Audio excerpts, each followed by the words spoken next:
सावंतवाडी शहरात सध्या सुरू असलेल्या नॅचरल गॅस पाईपलाईनच्या कामामुळे जागोजागी चिखलाचे साम्राज्य निर्माण झाले असून कंत्राटदाराच्या मनमानी कारभारामुळे सावंतवाडीकर नागरिक कमालीचे हैराण झाले आहेत.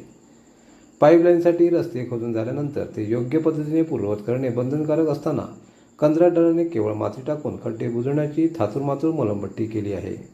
गेल्या 2 दिवसात झालेल्या पावसामुळे या रस्त्यावर प्रचंड चिखल झाला असून संपूर्ण रस्त्याला निसरड्या विहिरीचे स्वरूप आल्याने दुचाकी घसरून अपघात घडण्याची शक्यता निर्माण झाली आहे. पादचाऱ्यांना जीव मुठीत धरून चालावे लागत आहे. शहरात एवढी दुरवस्था झाली असताना स्थानिक नगरपालिका प्रशासन आणि लोकप्रतिनिधी मात्र पूर्णपणे सुस्त भूमिकेत असल्याने नागरिकांमधून तीव्र संताप व्यक्त होत आहे. विकासाच्या नावाखाली कंत्राटदाराचे लाड पुरवण्याचा हा प्रकार तात्काळ थांबवून प्रशासनाने बेजबाबदार कंपनीवर कडक कारवाई करावी आणि हे चिखलमय रस्ते तातडीने दुरुस्त करावेत अशी जोरदार मागणी आता सावंतवाडीतून होत आहे.